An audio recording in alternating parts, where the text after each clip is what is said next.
Ubisoft is dying. All of their last games have been absolutely massive failures. Assassin's Creed Shadows probably cost them at the bare minimum $500 million in losses, and most people agree that Ubisoft is in the worst position it has absolutely ever been. And now we have seemingly official confirmation that things are actually probably even worse than we thought. I had developers at Ubisoft reach out wanting to make sure that the right story is being told, and these guys are running out of time. While the company has been trying to put on a strong face, pretend like they have a plan moving forward, well, things internally have been falling apart faster and faster every single day, with many developers at the company now believing that this is just going to be the end of Ubisoft, and many of them are just preparing to leave. They've been telling me that they're... I would personally be horrified if Ubisoft just ended. Who would I make fun of then? There is new leadership that's being put in place that's completely unproven and never even worked on a game before. They've allegedly been lying about their entire plans to be able to save the company. Most of it's all just smoke and mirrors. They've been telling their employees to outright ignore player criticism because we don't know what we're talking about, apparently, and these guys still... True, the people that pay your paycheck, the people that buy your game and give you the money that you need to function and make new games, and the people who literally decide is your product gonna be a success or ginormous failure that people mock. Yeah, we don't matter. We don't, guys. We don't matter. Did you hear that? We don't matter. Well, thankfully, my wallet decided to be non-binary today, so Ubisoft, congratulations, another successful day of ignoring your clients. I'm sure it's gonna work out great for you. Somehow believe that they are the king of open world games, at least in their eyes, and they've even gone as far as to shut down any conversation. Hey, you gotta give it to Ubisoft. No other company has ever managed to put so many useless icons on a map. Conversations at the company around Expedition 33 or Dispatch, games coming from former Ubisoft employees because, well, they don't, really match up with the direction that the company is going in. And also, those games are kind of flukes. Ubisoft isn't listening to reason. They're not listening to their players. They're not listening to their developers. Hell, Dispatch was a fluke. Dispatch sales were in the low 5 digits. If even 5 digits, honestly.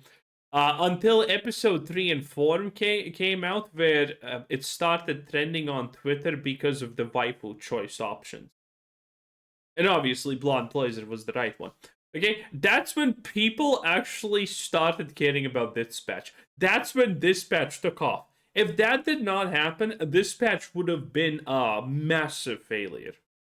And you know what's interesting about that? It just shows how little the opinions of a lot of people matter. Because Dispatch voice actors were starting from the great and majestic Alana Cookbook Pierce to, well, actually, people who do matter, who have YouTube channels with literally tens and 20 million subscribers. And even that, while these people said, hey guys, the game that I am in just got released, go and buy it, that did not even give them sales. It is insane. Like, Dispatch is a very, very unique case study, to say the least. They just recently fired one for speaking out online, and now the company is sitting at its lowest point in history, so we have the developers coming out to set the record straight. Today's video is sponsored by Displayed, and this one is perfect. Man, Ubisoft used to be that publisher for the longest. Yeah, remember this? The good old times. Now no one even remembers Far Cry. This time, you didn't even question their releases because these guys just delivered. The 2000s to the early 2010s, it was a ridiculous run. Sands of Time, Splinter Cell, Assassin's Creed, Far Cry, Rainbow Six Vegas, Rayman Origins. Not all of these games were perfect, but man, these guys had a grip on the industry. Big franchises, real identity, and some real production value. Just solid games all around. Then somewhere in the mid-2010s, the crack started to show, and it stopped just being Ubisoft jank in some of their games, and it started just becoming the entire product. Unity was a disaster. Watch Dogs felt like one of the first times that a ton of people got... Watch Dogs had potential, but later on, Watch Dogs literally got turned into a political statement. The death of Watch Dogs is amazing, because Watch Dogs started off pretty... Well, it didn't start off super hot, but it started off at the bare minute decently. despite all the lies that Ubisoft said and the graphics and all of the things, because I mean, it was obvious. It was obviously lies. But at least the idea and the concept of Watch Dogs was something that people kind of liked for the majority, I will say. But then Ubisoft just turned it into a political statement and an activist's wet dream. And as we all know, yeah, activists don't actually buy the things that they say they like. Sold one thing and shipped another. That game did not look anything like its trailers. And yeah, these guys still had some wins in that period. You had Siege and Origins, Far Cry 5, Wildlands, The Division 2, but the rot was already spreading. More formula, more padding, more copy-pasted open worlds full of a shitload of chores, and monetization creeping into everything until single player just barely even meant anything anymore. And that slow decay finally turned into what I view as now an active freefall. Years of fatigue caught up, and now it's just been miss after miss. Avatar, Skull and Bones, X-Defiant, Star Wars Outlaws, even Assassin's Creed Shadows came and went. A lot of people don't know how absolutely hilariously disappointing Skull and Bone was. But a lot of people probably don't even remember or know that Skull and Bones was officially the world's first quadruple A game. Yes, Skull and Bones unironically was marketed as that from Ubisoft. It was a pirate game about the loot, where the loot was wood planks and cannonballs. No, I'm serious. There wasn't even gold in that game. You were a pirate whose loot was food and maybe a gear or two. Not even gold, not even diamonds, nothing. It was wow. From conversation like it didn't even matter. And none of these games were small bets. These are massive projects, massive budgets, and they didn't pay off. Not a single one of them. Now it's studios being shuttered, layoffs at Massive in Stockholm, leadership shakeups, projects being canceled and delayed, Prince of Persia being one of them. And actually, in some of my conversations You love to see it. with the devs, they told me that they had heard internally that it was all tied up in this training setup with students in India for cheaper labor, and that game was basically so mismanaged that it just became Oh yeah, let people in India handle the things. Ask Microsoft how that's working out for them. completely unsalvageable. Now you have investors that are bailing out. Their stock has been in the dirt for years, and on the US stock exchange, it's sitting at under $1. Everything for this company feels like it's getting worse day by day. So yeah, when I say that Ubisoft is out of time, guys, I am not saying that for the title. I am saying that because that's what it looks like from the outside, and apparently that's exactly what it looks like from the inside.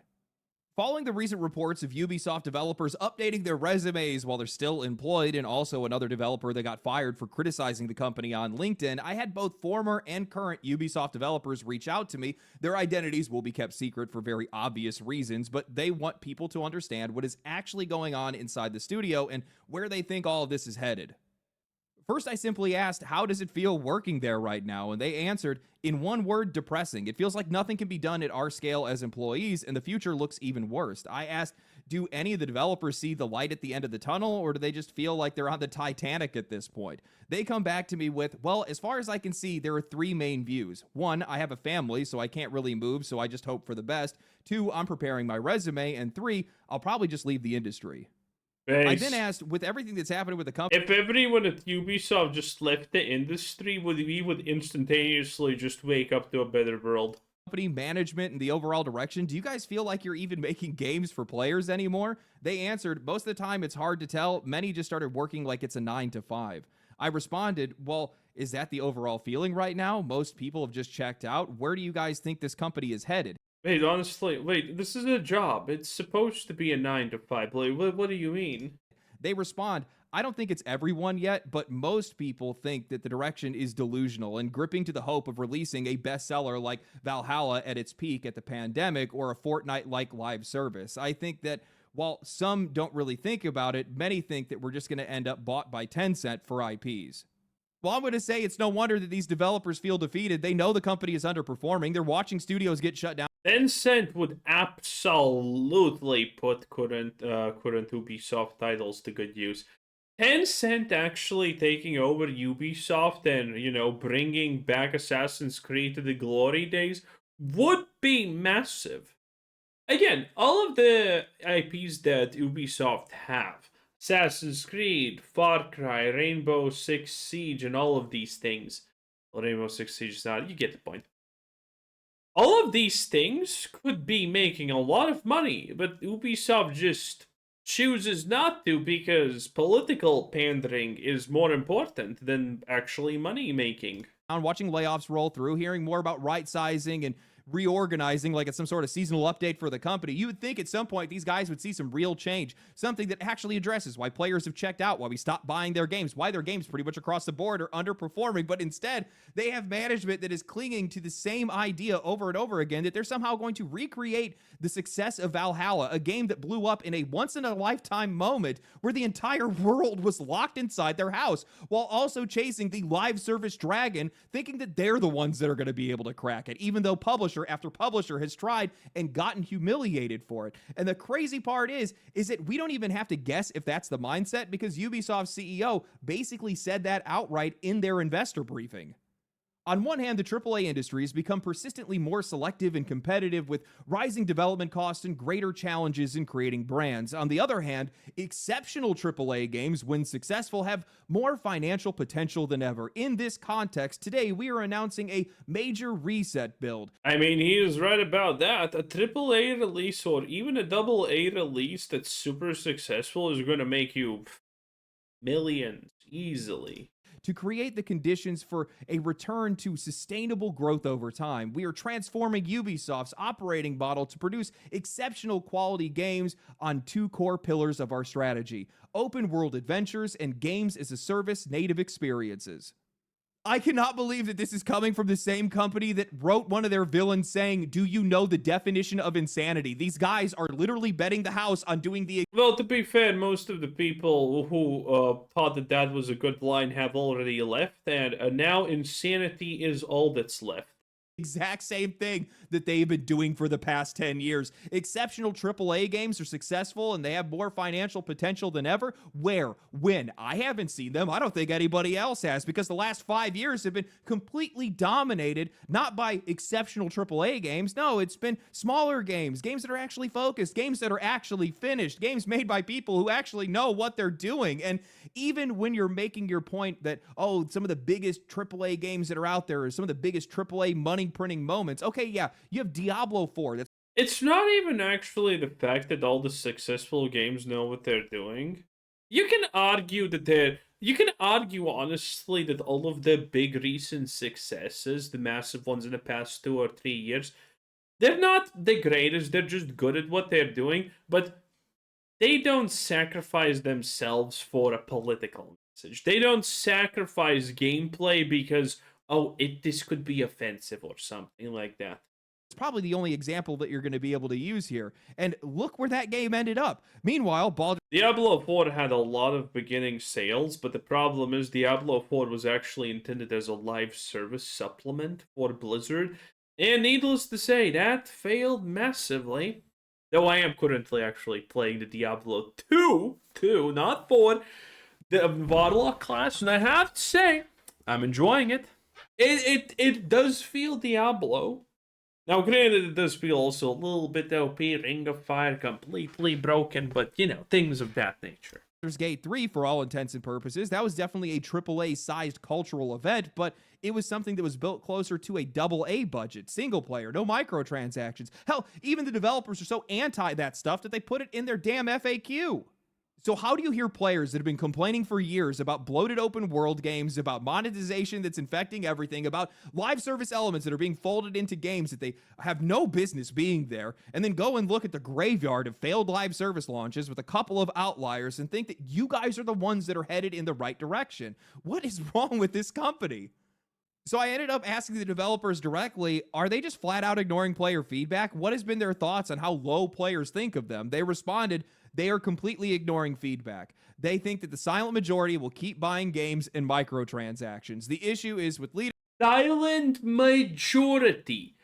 How do you even have this opinion when you know that your games are underperforming in sales?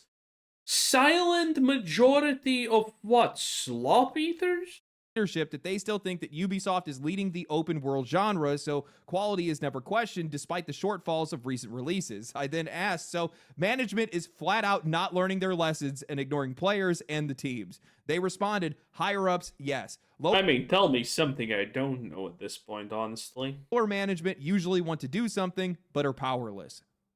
I hate how vindicating it is to hear something like that. Yeah, it definitely makes me feel justified. I'm sure it makes a lot of you guys feel justified too, but I can't imagine how miserable it must be to work inside of a company where you actually want to do something different. You have people that are there that want to fix it, who can see the problems clearly, but they get stonewalled by leadership that pretends like nothing is wrong, tells them to ignore feedback, and just keeps forcing everything in the same direction. Now, I'm sure some of you guys are going to say, just leave. Well, some of these developers are, but it's not that simple. It's not like you have studios around every single corner for these guys to be able to hop to. I mean, you actually do. We know that this is true because big AAA studio releases a game that sells poorly. Surprise, surprise, 2 months later, they fire pretty much 90% of their developers. What happens? Well, congratulations, you just got hired at Blizzard Entertainment. Enjoy. That's pretty much it. Or in another AAA company. It's just a revolving door at this point. Especially when you got a family, mortgages, visa situations, or whatever else. So what happens is... I doubt that the majority of these people have families. They probably think it's bad for the environment. Instead is exactly what these guys told me. It just turns into a 9 to 5. People check out. They just do what they're told. They just put their head down, hope everything turns out all right. They ride it out and hope that some other company is going to come in and buy them before it all collapses on top of them. I think this is how we're getting a lot of what we're seeing from AAA right now. Games that are launching painfully off the mark, projects that feel like they're wearing the skin of older franchises without any of the soul, and design decisions that feel like they came straight out of a meeting because none of these games are actually being made by the people who work there. They're being made by the people who are telling them what to do, and most of the people that want to try to do anything have already checked out. I've spent a lot of time talking to AAA developers, and I'm going to tell you guys right now, this is a problem that these guys run into all the time. They hear the players. They know what we're complaining about. They know that they can fix it. They see the way to be able to fix it. They want to fix it, but management steps in the way every single time. These guys want to fix mechanics. They want to fix character designs, the direction of some of these games. Some of these guys are even pushing back against live service, but management says no. They say that we are wrong, that we're the ones that don't know what we want, and they do know what we want, and then they force these developers to just press ahead. I don't understand how you manage a company this poorly. How do you not listen to your customers? How do you not see these obvious mistakes? How do you not recognize that you have hit an iceberg?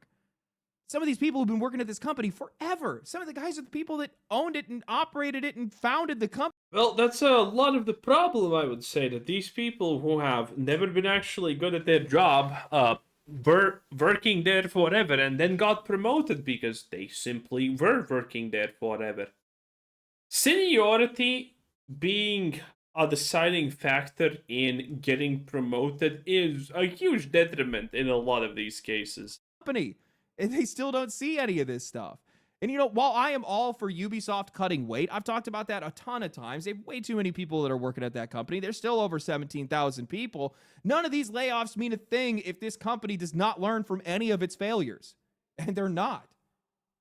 I mean, the CEO actually believes that the only reason that Star Wars Outlaws failed is because the Star Wars IP is bad. Because nobody likes Star Wars anymore. Even though I mean, he's unironically pretty right about that one. The Star Wars IP has been brought down to a multi-billion, near trillion-dollar IP to something that's honestly maybe worth $1 billion if you're lucky nowadays. The IP of Star Wars has been demolished so badly, there's almost nothing left of it nowadays. Did you know that in Star Wars currently, lightsabers are the least dangerous weapons in the universe statistically? Because every woman seems to survive a stab right through the gut? Yes. And considering how rarely lightsabers need to be used as weapons, the statistics are not looking good. Pretty sure people really liked Andor, and there was a movie that came out that I think a lot of people like. People liked Andor, but Andor's not Star Wars. Andor was a spy thriller in the skin of Star Wars, which which didn't resonate with a lot of people. I have heard from sources that I trust that the indoor is good. Never actually cared to watch it because, I mean, a spy thriller is not Star Wars. I'm not gonna lie, that's not Star Wars to me. To watch it. I've been out of the whole Star Wars thing for a while. We also had Battlefront that saw a massive resurgence of players just before the launch of Star Wars Outlaws. So how does that make sense? True, actually. How delusional can you get? Well, apparently pretty damn delusional, because it's going to get worse. Wait till you hear how these guys reacted to the success of Expedition 33 and how their solution to their over-management problem is more middle management. I mean, we all expected him to say that the solution to over management is more management. Over the past couple of months, Ubisoft has basically delivered nothing but bad news, but in the middle of that, they still took the time to hold an investor meeting for like the 5 investors that these guys still have left, giving their plans for 2026 and beyond. More cuts, more projects being shelved, and the big headline that they really wanted everybody to focus on was a complete restructuring, supposedly aimed at delivering higher quality games. They're carving the company up into 5 creative houses, with Ubisoft HQ overseeing all of it, and they're selling this as a new era of speed and discipline, placing Yeah, we talked about this. This is literally the same way that every company in the world already operates. This is the exact same way that Ubisoft already is operating. So the fact that they made this and said, hey, we're new, we're cool, we're hip, is just, wow. This is so useless. Again, I'm not going to go over through this, but the short answer to this is Ubisoft already operates like this. So nothing changes. Creative and financial accountability closer to where value is created, simplifying the organization, better deploying resources, all the usual bullshit. So the obvious question is, what does this actually mean for the people that are making games? Because Ubisoft loves announcing plans, but they don't really like following through on a lot of things. What I want to know is whether or not this is actually going to make anything better. I asked the developers, I know that they had pivoted, reorganized, brought in some new leadership, but my biggest worry, and probably the same worry a lot of other players is having right now, is this company being run by people who actually know how games are made? Are you running into that kind of problem? They responded, there are several issues that plague the company. That pivot looks like fairy dust, to be honest. Most leadership was already there. We used to have zones a year or two before creative houses, which did nothing but create a new layer of management. There are still some people at the head of the company that have been in game development at some point, but it's been years. The way that games are made now is different. I also heard that most of them are just yes men now. Okay, so this is where things are getting really good. So everyone high up in management is a yes man. Boys, remember what I told you about being actually really good at finance?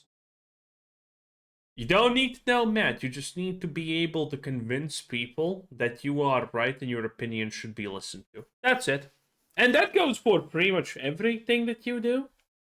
basically what they're saying is the restructuring is just a smokescreen. It's the same people, maybe a couple of new faces, but most of the leadership has been removed from the actual work for years, so many of them don't even understand how games are made today, which is making things even more difficult for the developers. They're essentially being given new management that hasn't worked on games in years or have never personally worked on a game before, all while the company is placing another layer of management on top of all of that to make things worse. Unable to believe what I was hearing, I asked them to clarify. Yeah, as I said, right now it's a bit chaotic. It feels not as planned as publicly showcased. Well, it wasn't really organized into creative houses, just there are now projects that belong into different ones within the organization in the same building.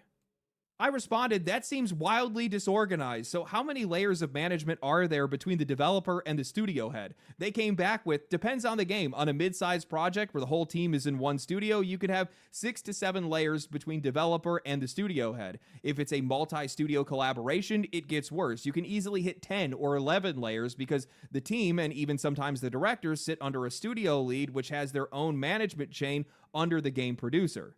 I then asked them, is that normal? That feels like a lot of layers of management. Doesn't that cause issues? No wonder developers don't feel heard. Nobody can hear you.